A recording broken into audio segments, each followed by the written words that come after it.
ជំរាបសួរបងប្អូនជនរួមជាទីគោរពថ្ងៃនេះគឺជាថ្ងៃសៅរ៍600ខែបោះឆ្នាំមមីឆស័កពុទ្ធសករាជ2558ត្រូវនៅថ្ងៃទី10ខែមករាគ្រិស្តសករាជ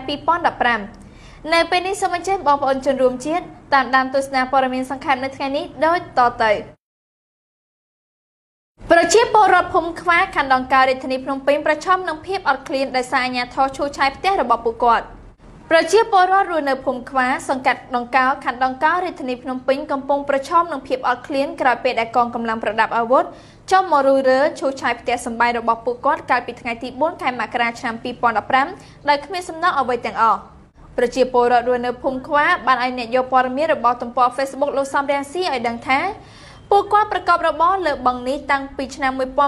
1985ដោយដាក់ដាំកញ្ឆែតត្រកួននិងនេសាទត្រីហើយបានតាំងទីលំនៅលើដីមាត់បឹងនេះនៅឆ្នាំ2013តែមកដល់ពេលនេះកម្លាំងប្រដាប់អាវុធខណ្ឌដង្កោមករុយរើឈូសឆាយផ្ទះគាត់ជាហេតុធ្វើឲ្យពួកគាត់បាត់បង់ទីជម្រកបាត់បង់ដីធ្លីបាត់បង់មុខរបរហើយប្រឈមនឹងភាពអត់ឃ្លានប្រជាពលរដ្ឋបានបន្តទៀតថាពួកគាត់សូមឲ្យអង្គការនានាក្នុងស្រុកនិងក្រៅស្រុកមេត្តាជួយពួកគាត់ផងពួកគាត់ត្រូវការដីនិងផ្ទះមកវិញ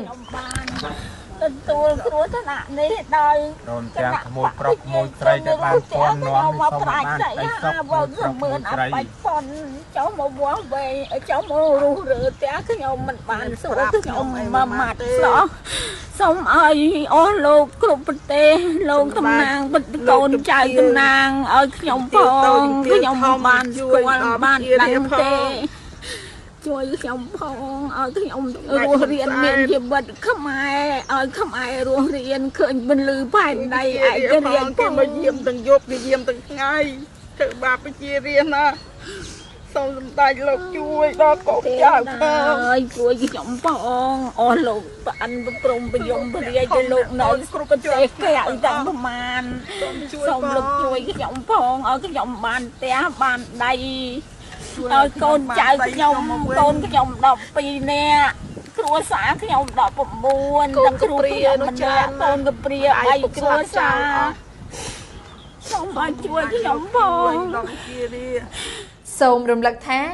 កាលពីថ្ងៃទី4ខែមករាដើមឆ្នាំ2015នេះកងកម្លាំងប្រដាប់អាវុធប្រមាណ200នាក់បានចុះមករុយរើឈូសឆាយផ្ទះរបស់ប្រជាពលរដ្ឋ11ខ្នងមានពលរដ្ឋ19គ្រួសារដែលរស់នៅភូមិខ្វាសង្កាត់ដង្កោខណ្ឌដង្កោរាជធានីភ្នំពេញដោយមិនបានជូនដំណឹងដល់ពលរដ្ឋជាមុនហើយគ្មានសំណងអ្វីទាំងអស់ដីមក100ជាងថ្ងៃមុនតលេចង់ជុំចិត្តអីចាក់ចង់អស់ហើយនិយាយប៉ាហែកមាត់ហ្នឹងអូយបាច់ប៉ាឲ្យជួយមើលផងចិត្តចាក់ខ្ញុំអស់ហើយ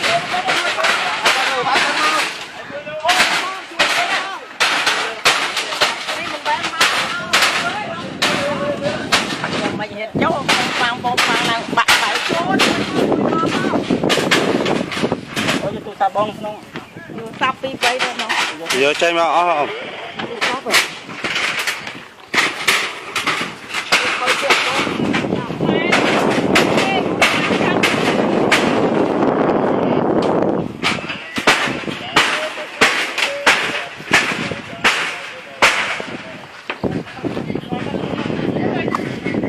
និយាយណាតាមពីការនិយាយហ្នឹងនិយាយតែរឿងដីទំនាស់អាគូព្រោះហ្នឹងវាយកដីខ្ញុំតាឲ្យសាងសង់ឯកាគាត់និយាយថាបងនឹងវាទៅសាងសង់នេះ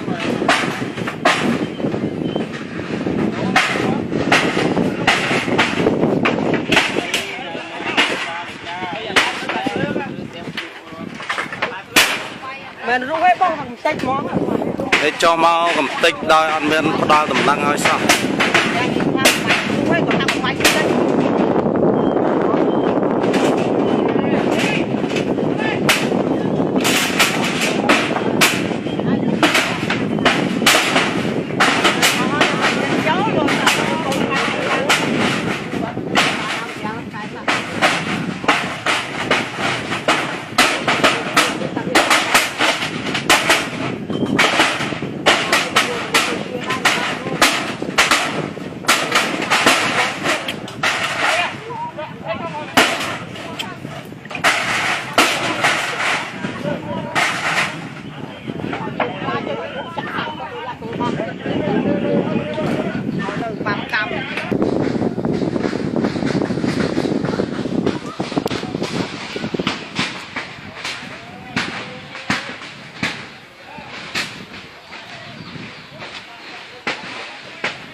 đó tầm mong đó vậy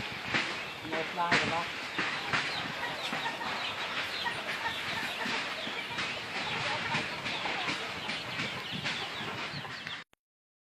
ad hoc cao tốt là ô tô cả này xâm rạch bắn to không khuôn ở tại tại bè song Campuchia Crown 7 ong bong ấn chân rùm chi chi tim mấy tam ca chop sai rồi bao kê hạt tôm po VOD ban này đăng tháสมาคมการปีสมนุอาทกกาโตสลาอุโตได้สำเร็จบรรทคงคลุนอัตตะประสองใบอ่องตามศึกไอสำเร็จระบบตุลาการสลาบริธนีพนมเปญคือจิการรำลบเจริญพระพุทธศาสนาเนื่องจิการกำเริงกำให้บำบัดสมาร์ได้เนี่ยการปีสมนุการกล่าวตัวนี้ทว่าเราบรรทปีตุลาการสลาอุโตบรรบาสวนาการหรือการสนาส้มในกลายคุมระบบประสองแต่งใบอ่องการปีประเทศศกมาสลมันเกี่ยต้นปอระดานี้บานเลือกลางไอ้ดังตามระยะสกัดแถลงการระบบสมาคมอาทอกและตัวบ้านในไงไซนี้บานในดังแท้การจับนังคมประกายจมปูประซองต่างใบอ่องโดยสมาตกิจนังกาบรรทคมครุนโดยสลาวท้อคือจีการรวมรวมดอกพระพุทธศาสนาโดยให้ท้าตามท่อวินัยตัวลาการมันอาจดำเนินการนิติวิธีสาวนาการบานุเตขนองการในได้ประซองมันเตะบามสักตามกฎวินัยตรมตรึสมาคมการปีสมนุอาทอกอัมพีวันนี้เอาเมียงการดอนเลนประซองต่างใบอ่องนำใบทนีเอาเมียงการโกรุปฏิบัติพระพุทธศาสนาเอาบานตรมตรึนังที่นี้ดอกสวัสดิภาพเนี่ยการปีสมนุพองได้ทรงจุมเรียบแท้กลายปีสพีสะสูในสลาอุโตบางสาวนาการสูจนไตรจัดในประเทศศกมาสลมิงโปรเทียงกรมประสาจุมนุมจุมเรียบานสำเร็จบรรทคงคลุนอัตตะประสังใบอ่องประเนียมขัดวันณะนังสางกุศลตามการสำเร็จระบอบสลานบงได้คงคลุนตั้งปีไงตีดับปีคายวิจการฉลามปีป้อนดับบุญอัตตะประสังปีอ่องนี้ตระบานเจ้าปีบัตโจรุ่มสมาคมจนตุจริตได้ประชมจบโตปีฉน้ำเตปรามฉน้ำตามมีตราบุญร้อยการสปรบุญในกล้องโปรโมตวันจำนายอัตตะประสังเซินให้ได้ทรอบชิงมุกลดตรงเชียดเวียดนามเรื่องการในตึกใดขมายกัมพูชีกราวนู้ตราตุลาการเจ้าปีบัตประชังริจการสาธารณะหนึ่งบัตรคลายบรรล้อมฉายาประดาจกุลเซินให้ตระบานอัญญาทอจับคลุ้นในเปคลอมเมอร์เนี่ยภูมิบังเกาะต่อว่ามุสลานโบในธนีพนมเปญขณะตุลาการกัตโตสเตรดดับมวยเนี่ยได้บัตรเพลิดนำใบอัญญาทอรุมดอตึกจนเล็กเตี้ยในบังเกาะอัญญาทออุชินองกอในยัยท้าประชนดได้ปรับบุญเหรียญดอลลาร์วันตอนบ้านบ้องในลอยตามการชอบไซด์หรือบอเกฮัตตัมปอแคมบูเดียเดลีบานในดังแท้อัญญาทออัปสราบ้านตัวสกอการปิดไงประหัวแท้ประรอบเรียนดอลลาร์ได้คลุนบ้านตัวจิตถนนหนังได้จูอัยเป็นจิกอสกกงสำหรับซองสันทาเกในจัดอุชินโบราณองกอมันตอนเติบบ้านบ้องต่ออัยกระทรวงเฮรันวัฒน์ในลอยเตได้ซาปัญหาปัจจัยกเตตูทอดการในสมาชิกสภาคณะปะซองครูจิตลกสนใช้การปิดไงมนบันจัดอัญญาทอนี่ปิดบอดเกยบรรลอมประรอบเรียนดอลลาร์ได้โปรโมบ้านปิการลุสมบัติโจตุสนาองกอพร้อมแต่งการชั่วมันปรากฏได้ในได้ที่ดมิดดำไลนี้แต่เอาลูกสกงขนมดำไลเท่าได้มันต้นบันบองนี่เกหัตตัมปอระดานี้บานเลือกล่างไอ้ดังตามระยะลูกสนใช้บานมีประสาทแท้แต่ได้ตุ้มห้องมาภัยประมวยให้ตาในบริเวณปะทอนหนึ่งเตสจอขาเสียมเรียบตระบานชัวสำหรับระยะเป70 ชน้ำแต่เอากรมพลลูกสกงขนมดำไลปรับบุญเรียนดอลลาร์ชิตัวเล็กได้ลูกบานปอรณีแท้เชียจำนวนลอยติดตุยหน้าลูกกับบานมีประสาทได้แท้จำนวนลอยนี้มันตอนตระบานบ้องในลอยเตขนมสิกได้บองพลื้ได้จอหัตเลขาได้ลูกบนนารัตอาคานิยูอัญญาทอจิตอัปสราอัญญาทออัปสราบานไอดังการปิดไงประหัวแท้กรมห้องสุขาโฮเทลกรบระบอลลูกสกงตามปัตเตอร์บานบองประชนได้นิหายปันใต้ท่าอัญญาทอนี้คลุนไอเหมือนบานบรรจุประนุเตรอท่าพิบาลสิกได้บองพลื้บานไอดังท้าประชนได้มันตอนบานบองโจทวิการเฉียดนุปมบานบัดบองมันติดหนาร้อยคือกร้อนแต่เชียปัญหาปัจจัยกเตตูตรวจการในตักประนี้นังประกอบเชียบองโจทวิการเฉียดในเปกรอยสิกได้บองพลื้ระบอัญญาทออัปสรามันบานปัญโยธาปัจจุบันประนุในตีนาเตหากมันบรรเจท่าทลายชนุมินตักประปนมานได้ลูกสนใช้บางเมียนประสาการปีขายมนแท้ลูกบนนารัตบางปรับลูกแท้ทลายชนัวคือปรับบุญเลี้ยนดอลลาร์อย่างนาก็ได้สิกได้บองพลือนี้ปฏิเสธการอาระบอลลูกสนใช้ได้ถ่ายได้นุตระบานชูตะอ้อลูกสกงขนมดำไหลเท้าได้ซาทำเนตำนองระบกอดหนึ่งอปนิยรมันตรีสกอันได้ตัวคอตระอัญญาท่ออัปสราลูกสกงได้เชียจนเชียเวียดนามปนตายการในขนมประเทศกัมพูชีโรซี่เมียนบานหลิกหมกระบายอมลงตุสวัสดิ์ชนะมีความประบรายปลายซับได้ประกอบหมกจำนวนนอมจินนอมโจเติมหมกระเวียงประเทศกัมพูชีและประเทศเวียดนามสหภาพยุโรปสัญญายกปัญหาเดทลีนทนเทียนทอมชิดไข่บัตรนำบ้องดัเตอร์ทัพพิบาลดอสไรบยนตามเกหัตตัมปอวีโอดีบันจอบไซแท้สหภาพยุโรปสัญญายกปัญหาเดทลีนทนเทียนทอมชิดในไข่บัตรนำบ้องดัเตอร์ทัพพิบาลออยพิจารณาหนึ่งโรดดำนอสไรจุ่มประเชียปรอดไอบานฉับ ការសន្យានេះធ្វើឡើងបន្ទាប់ពីប្រជាសហគមន៍ដីធ្លីស្រុកបាវែលខេត្តបាត់ដំបងនិងសហគមន៍ធនធានធម្មជាតិស្ថិតនៅឃុំព្រែកលួងឃុំណារិនស្រុកឯកភ្នំខេត្តបាត់ដំបងបានជួបតំណាងសហភាពអឺរ៉ុបនៅសមាគមការពារសិទ្ធិមនុស្សអាត60ក្នុងខេត្តនេះកាលពីថ្ងៃសុក្រម្សិលមិញដោយស្នើឲ្យសហភាពអន្តរជាតិជួយរកដំណោះស្រាយជូនពួកគាត់ឲ្យបានឆាប់ព្រោះបញ្ហាប្រឈមនៅតែបន្តកើតមានហើយមិនមានដំណោះស្រាយគេហទំព័រដដែលនេះបានបង្ហាញឲ្យដឹងតាមរយៈមន្ត្រីសម្របសម្រួលសមាគមការពារសិទ្ធិមនុស្សអាត60ខេត្តបាត់ដំបងលោកយិនមេងលីបានយល់ថាការសន្យារបស់តំណាងសហភាពអឺរ៉ុបជាមួយប្រជាសហគមន៍ដីធ្លីនិងសហគមន៍ធនធានធម្មជាតិនោះនឹងមានប្រសិទ្ធភាពព្រោះសហភាពអន្តរជាតិនេះជាម្ចាស់ជំនួយរបស់កម្ពុជាលោកបន្ថែមថាសហភាពអឺរ៉ុបត្រូវពន្យាដោះស្រាយបញ្ហាប្រឈមជូនប្រជាពលរដ្ឋនៅតំបន់នោះឲ្យបានឆាប់ដើម្បីបញ្ចប់ចំនួននៅតំបន់នោះសូមជម្រាបថាបញ្ហាចំនួនដីធ្លីស្រុកបាវែលខេត្តបាត់ដំបងនិងបញ្ហាបំផ្លិចបំផ្លាញធនធានធម្មជាតិនៅឃុំព្រែកលួងឃុំណារិនស្រុកឯកភ្នំខេត្តបាត់ដំបងបានកើតឡើងជាច្រើនឆ្នាំហើយតែរហូតមកដល់ពេលនេះមិនទាន់មានដំណោះស្រាយនៅឡើយបើទោះជាពលរដ្ឋធ្លាប់សុំកិច្ចអន្តរាគមន៍ពីនាយករដ្ឋមន្ត្រីហ៊ុនសែនក៏ដោយនគរបាលចូលឆៃផ្ទះជនជាតិភៀតតិចនិងតាមចាប់ជនជាតិម៉ុងតាញ៉ា5នាក់បើយោងតាមគេហទំព័រភ្នំពេញប៉ុស្តិ៍បានចុះផ្សាយថាកម្លាំងនគរបាលខេត្តរតនគិរីប្រមាណ40នាក់កាលពីម៉ោងប្រមាណជា4រសៀលថ្ងៃម្សិលមិញបានធ្វើការឆៃឆេបផ្ទះជនជាតិភៀតតិចក្នុងភូមិលំស្រុកអូយ៉ាដៅដើម្បីស្វែងរកជនជាតិភៀតតិចម៉ុងតាញ៉ាចំនួន5នាក់ផ្សេងទៀតដែលគេសង្ស័យថាទើបតែរត់គេចចេញពីប្រទេសវៀតណាមហើយកំពុងលាក់ខ្លួននៅក្នុងភូមិនេះការឆៃឆេដែលមានការដកហូតទូរស័ព្ទនិងមានការដកយកម៉ាស៊ីនថតរបស់អ្នកភូមិគប់ចោលនេះបានធ្វើឡើងបន្ទាប់ពីកម្លាំងនគរបាលប្រមាណ20នាក់បានសម្រុកចូលទៅក្នុងភូមិលំហើយបានបន្តលំបាកនៅក្នុងភូមិនេះចាប់តាំងពីយប់ថ្ងៃប្រហោះមកគេហទំព័រដដែលនេះបានបញ្ជាក់ឲ្យដឹងតាមរយៈលោកឆៃធីប្រធានសមាគមសិទ្ធិមនុស្សអាត60ខេត្តរតនគិរីបានឲ្យដឹងថាកងកម្លាំងប៉ូលីសចំនួន6រថយន្តមានគ្នាប្រមាណ720នាក់ខ្លះប្រដាប់ដោយកាំភ្លើងវែងខ្លី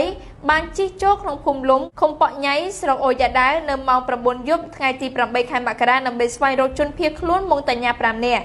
លោកថ្លែងថាសមត្ថកិច្ចបានដើរល្បាតទាំងយប់ដោយមានសម្លេងឆ្កែព្រុសយ៉ាងខ្លាំងផ្អើលអស់អ្នកភូមិចារ៉ែមិនបានដេកពួនលុះដល់ព្រឹកឡើងថ្ងៃទី9មករាកងកម្លាំងប៉ូលីសទាំងនេះនៅតែល្បាតពេញភូមិនៅឡើយកាត់ចំការដំឡូងមីដើរជន់ចំការចន្ទទីរបស់អ្នកភូមិលោកបានឲ្យដឹងទៀតថានៅម៉ោង11:10នាទីព្រឹកម្សិលមិញកងកម្លាំងប៉ូលីសទាំងនោះបានសុំធ្វើការឆៃឆេបផ្ទះជនជាតិចារ៉ៃម្នាក់ឈ្មោះសលដាំភេទប្រុសអាយុ67ឆ្នាំដោយពុំមានដីកាពីតុលាការ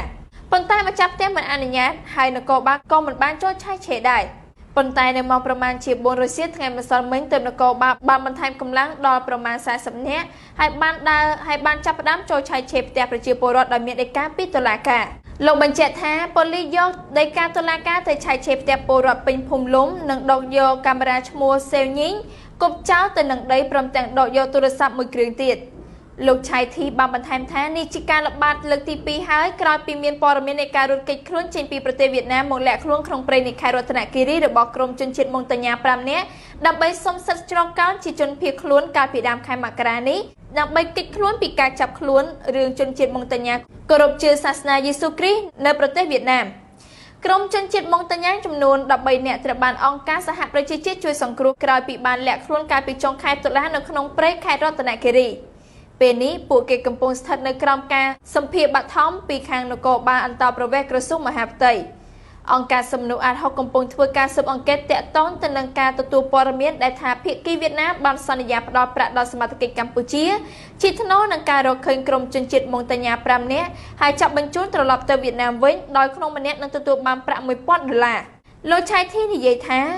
យើងបានទទួលព័ត៌មាននេះនៅម៉ោង1រសៀលថ្ងៃទី8មករារឿងផ្ដល់លុយតែយើងមិនទាន់ជឿនៅឡើយទេគ្រាន់តែវាជួនគ្នាលុះម៉ោង9យប់ក៏មានសមត្ថកិច្ចចុះមកដល់ភូមិលំដើម្បីស្វែងរកចាប់ខ្លួនម៉ុងតាញ៉ានោះប្រជាពលរដ្ឋចាត់អាជ្ញាធរថាបើកដៃឲ្យជនល្មើសនេសាទខុសច្បាប់នៅបឹងធំខេត្តកំពង់ចាមតាមការចុះផ្សាយរបស់គេហទំព័រ VOD បានឲ្យដឹងថាប្រជាពលរដ្ឋរស់នៅភូមិកំពង់សំរិទ្ធឃុំមានស្រុកព្រៃឈរខេត្តកំពង់ចាមចោទទៅលើមន្ត្រីជលផលប្រធានសហគមន៍និងអាជ្ញាធរថាបើកដៃឲ្យអ្នកនេសាទប្រើប្រាស់ឧបករណ៍ទំនើបខុសច្បាប់មកនេសាទនៅបឹងធំនៅត្រង់ចំណុចឡូលេខ2គេហទំព័រដដែលនេះបានលើកឡើងឲ្យដឹងតាមរយៈបណ្ដាញឃ្លាំមើលជុំវិញបឹងធំឡូលេខ2នៅឃុំកំពង់សំរិទ្ធឃុំមានស្រុកព្រៃឈរលោកយាមទឹកឲ្យដឹងនៅព្រឹកថ្ងៃសៅរ៍នេះថាការនេសាទនៅបឹងធំមានប្រាក់ឧបករណ៍ទំនើបដូចជាអួនម៉ងក្រឡាញឹក ប្រើម៉ាស៊ីនខ្យល់និងការដាក់ខ្សែភ្លើងឆក់ត្រីជាដើម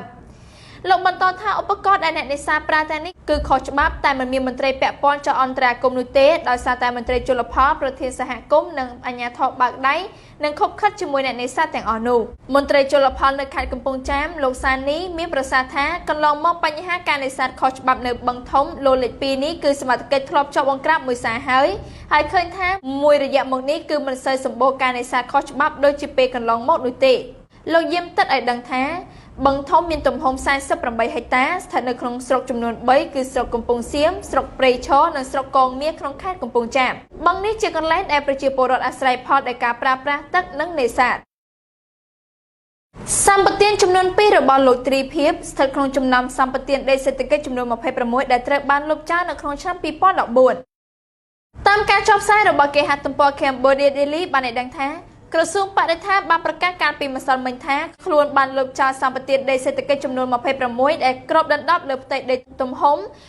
117,000 ហិកតាកាលពីឆ្នាំមុនរួមទាំងសម្បទានចំនួន2របស់លោកអង្គញាឈ្មោះឈើទ្រីភិបនៅក្នុងឧទ្យានជាតិវីរៈជ័យនៃខេត្តរតនគិរីផងដែរគេហទំព័រដដែលនេះបានបន្ថែមឲ្យដឹងថានៅឯសន្និសីទកាសែតមួយលោកសាយសំអារដ្ឋមន្ត្រីក្រសួងបរិស្ថានបានមានប្រសាសន៍ថារដ្ឋាភិបាលបានលុបចោលសម្បទានចំនួន23ក្នុងចំណោមសម្បទានទាំងនេះចំណែកឯសម្បទាន3ទៀតរួមទាំងរបស់លោកទ្រីភិបផងត្រូវបានប្រគល់ឲ្យរដ្ឋវិញដោយស្ម័គ្រចិត្តនេះគឺជាការលុបចោលចុងក្រោយបំផុតនៃការលុបចោលសម្បទានជាបន្តបន្ទាប់ក្រោយពីលោកនាយរដ្ឋមន្ត្រីហ៊ុនសែនបានចេញបទបញ្ជាមួយកាលពីឆ្នាំ2013ថាក្រសួងបរិស្ថាននិងក្រសួងកសិកម្មត្រូវតែពិនិត្យផ្ទៀងផ្ទាត់សម្បទានដីសេដ្ឋកិច្ចទាំងអស់ឡើងវិញហើយលុបចោលកិច្ចសន្យារបស់ម្ចាស់ដីសម្បទានណាដែលបំពានច្បាប់បន្ទាប់ពីសន្និសីទកាលពីម្សិលមិញលោកស្រុនដារិតប្រធានខុទ្ទកាល័យរបស់លោកសាយសំអាលបានមានប្រសាសន៍ថារដ្ឋាភិបាលបានលុបចោលសម្បទានចំនួន23ដោយសារហេតុផលចម្បងចំនួន3លោកមានប្រសាសន៍បន្តថាទី1ក្រុមហ៊ុនមិនគោរពតាមនីតិវិធីច្បាប់ឧទាហរណ៍មុនពេលអភិវឌ្ឍពួកគេចាំបាច់ត្រូវធ្វើ EIA ឬការវិដំឡៃអំពីផលប៉ះពាល់ផ្នែកបរិស្ថាននិងផែនការមេទី2គ្មានដំណោះស្រាយជាមួយអ្នកភូមិដែលរងផលប៉ះពាល់ហើយទី3គឺក្រុមហ៊ុនគ្មានសមត្ថភាពអភិវឌ្ឍដីនោះសម្បទានដីសេដ្ឋកិច្ចដែលត្រូវបានប្រគល់ឲ្យក្រសួងវិញដោយស្ម័គ្រចិត្តរួមមានសម្បទានចំនួន 9,700 ហិកតាដែលជួលឲ្យក្រុមហ៊ុនទ្រីភិបអាហារ៉ុននីហារ៉ុននិងសម្បទានចំនួន 9,100 ហិកតាដែលជួលទៅឲ្យក្រុមហ៊ុន MDS ថ្មដាក់ SEZ ដែលជាផ្នែកមួយនៃក្រុមហ៊ុន MDS Group របស់លោកទ្រីភិបលោកស្រុនដារិតបានមានប្រសាសន៍ថាអង្គញារូបនេះបានបោះបង់សម្បទានទាំងនេះដែលសុទ្ធតែមានទីតាំងស្ថិតក្នុងឧទ្យានជាតិវីរៈជ័យនិងជាប់ព្រំប្រទល់ប្រទេសវៀតណាមដោយសារតែដីទាំងនេះមិនអំណោយផលសម្រាប់ការធ្វើកសិកម្មបណ្ដាអង្គការសិទ្ធិមនុស្សបានចោទប្រកាន់លោកទ្រីភិបថាបានធ្វើប្រតិបត្តិការកាប់ឈើខុសច្បាប់ដ៏ធំនៅទូទាំងប្រទេសដោយមានការអនុញ្ញាតពីរដ្ឋាភិបាលនៅពេលក្រុមអ្នកយកព័ត៌មានចោទទៅពិនិត្យមើលស្ថានភាពនៅឧទ្យានជាតិវីរៈជ័យកាលពីឆ្នាំ2013ក្រុមកាប់ឈើខុសច្បាប់ដែលអះអាងថាខ្លួនធ្វើការឲ្យលោកទ្រីភិបបានគ្រប់គ្រងប្រតិបត្តិការមួយដែលមានការរៀបចំយ៉ាងល្អនៅទីនោះដែលកាប់ឈើមានតម្លៃបំផុតចេញពីតំបន់ការពារលោកទ្រីភិបមានកិច្ចព្រមព្រៀងផ្លូវការជាមួយរដ្ឋាភិបាលដោយទទួលបានសិទ្ធិផ្ដាច់មុខទិញយកឈើទាំងអស់ដែលកាប់ដោយម្ចាស់សម្បទានដីសេដ្ឋកិច្ចនៅក្នុងខេត្តរតនគិរីព្រមទាំងឈើកាប់ដោយខុសច្បាប់ទាំងអស់ដែលរដ្ឋរឹបអូសបាននៅទូទាំងប្រទេសផងដែរប៉ុន្តែតំណាងក្រុមហ៊ុនរបស់លោកបានបដិសេធថាក្រុមហ៊ុនរបស់លោកមិនបានកាប់ឈើខុសច្បាប់ដោយខ្លួនឯងនោះទេលោកស្រុនដារិតបានមានប្រសាសន៍ថាដីសម្បទានទាំងពីរកន្លែងដែលលោកទ្រីភិបបានប្រគល់ឲ្យរដ្ឋវិញមិនមានការកាប់ឈើទេអង្គការសិទ្ធិមនុស្សអាត់ហុកនិងលីកាដូបាននិយាយថាខ្លួនមិនអាចបញ្ជាក់ការអះអាងនេះបានទេពីព្រោះតំបន់នោះជាតំបន់ដាច់ស្រយាលពេកចំណែកឯដំណើររបស់លោកទ្រីភិបមិនអាចតាក់ទងសុំការបំភ្លឺបានទេពាក់ព័ន្ធនឹងបញ្ហានេះជាជំនះរបស់ប្រជាជនស្រីលង្កាលើមេដឹកនាំផ្ដាច់ការដោយសារការចេញពីកម្លាំងរួបរวมគ្នាបើយោងតាមបទវិភាគនៃគេហទំព័រ VOD បានចុះផ្សាយថាក្រុមសង្កេតការណ៍និងអិសរាជជនពិភពលោកមួយចំនួនបង្ហាញទស្សនៈប្រហាក់ប្រហែលគ្នាចំពោះការចាញ់ឆ្នោតរបស់មេដឹកនាំផ្ដាច់ការប្រទេសស្រីលង្កា Mahinda Rajapaksa នៅក្នុងការបោះឆ្នោតប្រធានាធិបតីកាលពីថ្ងៃប្រហ័សដែលចាត់ទុកថាជាជ័យជំនះជាប្រវត្តិសាស្ត្ររបស់ប្រជាជនស្រីលង្កាលើមេដឹកនាំផ្ដាច់ការដោយសារការចេញពីកម្លាំងរួបរวมគ្នាក្នុងចំណោមអ្នកនយោបាយស្នេហាយុត្តិធម៌និងសិទ្ធិមនុស្សក្រុមសង្កេតការណ៍មួយមកពីអង្គការយុទ្ធនាការដើម្បីសន្តិភាពនិងយុត្តិធម៌ដែលមានមូលដ្ឋាននៅប្រទេសអង់គ្លេសបានហៅលទ្ធផលបោះឆ្នោតនៅប្រទេសស្រីលង្កាថាជាជ័យជំនះរបស់ប្រជាជនស្រីលង្កាដែលមានការយល់ដឹងអំពីអំពើអយុត្តិធម៌សង្គមនិងការស្អប់ពើមអំពើពុករលួយនិងផ្ដាច់ការ បទវិភាគនៃគេហទំព័រដដែលនេះបានបង្ហាញឲ្យដឹងតាមរយៈសាស្ត្រាចារ្យម្នាក់មកពីវិទ្យាស្ថានធនធានសម្រាប់អ្នកគ្រប់គ្រងប្រទេសស្រីលង្កាលោក Fred Fernandez និយាយថាលោកសង្ឃឹមថាស្រីលង្កានឹងក្លាយជាប្រទេសនីតិរដ្ឋនិងអភិបាលកិច្ចល្អនាំមកនៅយុត្តិធម៌ទូទាំងប្រទេសដើម្បីជនវណ្ណៈទាបហើយសង្ឃឹមថាគេដំណើរផ្ដាច់ការរបស់ប្រធានាធិបតីចាញ់ឆ្នោតរយ៉ាប៉ាសេកនឹងត្រូវបានមនុស្សជំនាន់ក្រោយលេងឲ្យតម្លៃអ្នកច្បាប់ម្នាក់គឺនាង Selena Paris និយាយថា